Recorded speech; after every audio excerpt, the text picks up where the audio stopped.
Lighting is one of those things in art that requires you to think in both 2D and 3D at the same time. So in this video, I'll attempt to break down exactly how this cute puppy switches between these two modes. More specifically, how KANA uses dynamic lighting to affect composition and rendering to help me recreate this beautiful lighting style in my own artwork. Let's go. Alright, if you watch any of my videos, you know that planning is everything. So before we even begin, it's very important that we know how to play to the strengths of the character designs at hand. When it comes to lighting, we only have one goal. That is to use it as a tool to showcase the subject matter and convey mood and story in the best way possible. And you'll see how this works in more detail later in the video. Now, for some lighting basics. I won't get into crazy details of how the physics work, but there are some very basic rules you need to know in order to have some consistency in your shading. Like this simple yet elegant portrait by KANA that uses some very basic lighting principles. Before we go into that though, maybe this ball looks familiar to you, but in case you haven't seen it, give me exactly 45 seconds and I'll summarize it for you.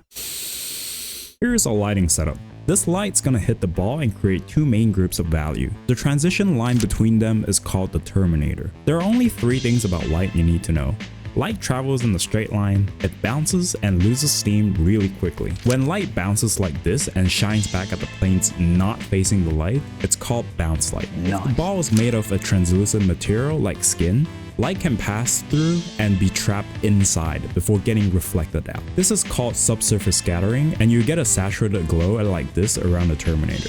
There are also crevices where light cannot reach before losing all its energy, like this area where the ball is touching the floor. This creates a dark spot there that's called ambient occlusion. Whew. Let's go back to the piece earlier by KANA to give you guys a more hands-on approach on how to use these basic knowledge. In this piece, the light source is pretty obvious. It's a single light source shining from the left here. This creates a really similar pattern like the one we saw in the ball earlier, where there's light, shadow, and the terminator running along the form of this pretty lady. For the sake of analysis, let me divide the major light and shadow shapes into just two values. Now from here, there are a couple of things KANA did to make sure the focus is all up here on the face, which is our focal point. First off is complexity. Notice all the smaller shapes and details are all surrounding the face. We also have greater contrast between the darkest shapes, which is her hair, and the lightest shapes on her face. If we compare the value ranges between these two areas, the face has a much greater range of values cramped into a smaller space compared to the area below her neck. See how between her hair and accessories, we get very sharp transitions of value? Next, let's talk about saturation. The color scheme in this piece is a simple yellow and blue palette, but KANA uses saturation very effectively to create even more contrast to this area. Remember we talked about subsurface scattering earlier? Well, on the face here, you can see KANA made a very subtle saturated glow here along the terminator. The colors going from light to dark follows this curved pattern on the color view, where it goes from desaturated to saturated back to desaturated colors.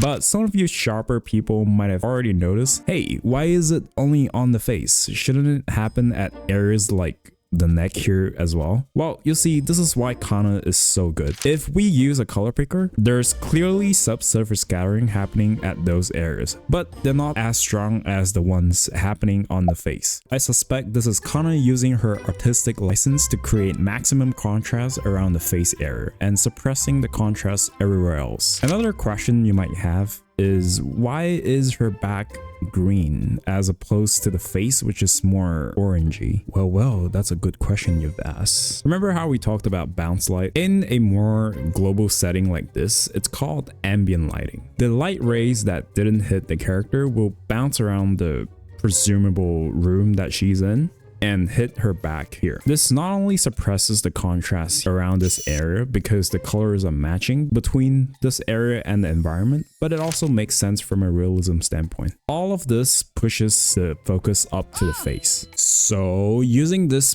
basic set of knowledge, let's analyze a few more pieces by KANA that has slightly more complexity. But before that, you might look at this and go, well, this is cool and all, but there seems to be something missing. Lighting has to be built on top of other art fundamentals like anatomy and perspective to create maximum results. And that's where today's sponsor, Skillshare, comes in. in. Skillshare is the largest online learning community built for curious artists just like you and me. They have thousands of classes available on every single topic about art you can imagine, like illustration, graphic design, entrepreneurship, and so much more, baby. All the stuff we as modern artists need to learn. And the best thing is, they're all taught by creative pros who actually know what they're doing. With summer approaching, I personally want to make the most out of my free time to level up my art skills. Aside from doing these studies, I have also been using Skillshare myself, and I really recommend this class, Understanding and Painting the Head by Marco Bucci, and Form and Space, 3D Drawing and Perspective by Brent Everston, which both complements really well with the stuff we're discussing in this video, because without understanding form and perspective, you won't be able to apply lighting very effectively. If you're a total beginner and you're lost on which topics to pick,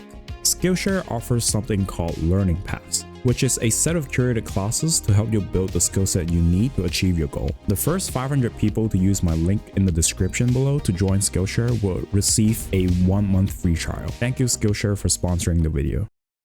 This piece with Mommy Assassin Yor and Anya Forger has a few things going on for it. Once again, with a very simple setup, KANA manages to create a stunning composition using lighting. Let's do another no-tan thumbnail, and you can see this time how KANA really organizes the light and shadow shapes in this piece. The lighting setup of choice is again directional light. We love those. This time though, it's placed on top of the characters. This creates a spotlight effect which brings a more dramatic mood to the piece. Let's talk about the composition first. This piece oddly again feels like it's being separated into two parts, just like the previous one. The focal point is up here where most of the juicy action happens, and then there's this lower part that supports the rest of the piece and ties everything together. This spotlighting was conveniently used as an excuse to create this circle around Anya's head to frame her character. We also get some shadow shapes here and here to frame out the top part of the piece. This connects with the hair strands here to create a subtle leading line across the whole thing. Then the lower part is pretty obvious. You just have like one smooth line going across like this. Because this top part here is the focal point, the value ranges here will have the most contrast compared to the lower part here. Again, we see the same subsurface scattering being used here in Anya's hair and a lot of the skin parts. One thing I want to point out is if we use the color picker here, notice how there is more saturation in Anya's pink hair compared to Yor's black hair. This is because lighter hair colors are more translucent, so we get more of that subsurface scattering effect.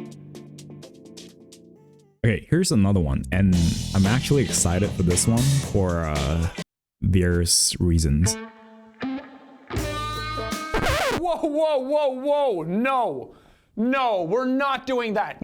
Let's do the same no-tan study. The dark hair here, the porcelain white skin, and the character's costume are all grouped very neatly in terms of value, overlapping with each other. Here though, we don't get the same directional lighting anymore. Instead, our light source here is this katana that she's drawing out from her assets. I'm looking respectfully. This time we don't get the same effect as before because the light source is so close to our character. So the face is more evenly lit across after this juicy rim light here with very minimal value change. One thing I didn't get is how this time the face doesn't get any subsurface scattering like in the other pieces, even though we clearly get some sort of rim light here. But my guess is KANA wants to keep the shapes uniformly grouped because there's a lot going on in this area already. So I don't know. If you know, leave a comment down below. Another thing I want to point out in this piece is how it showcases the third property of light we discussed earlier in my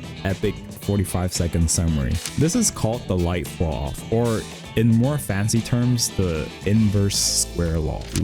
See how this time the value drops much quicker from the face to the hair here, even though the distance is much smaller? Well, according to the inverse square law, the intensity of light falls off exponentially as it travels further. So that's why we get this really dramatic drop in values from here to here. Anything that's facing away from the light source gets the same kind of treatment. Focus. See how as soon as the planes turn away at her arm here, the value drops much sharper?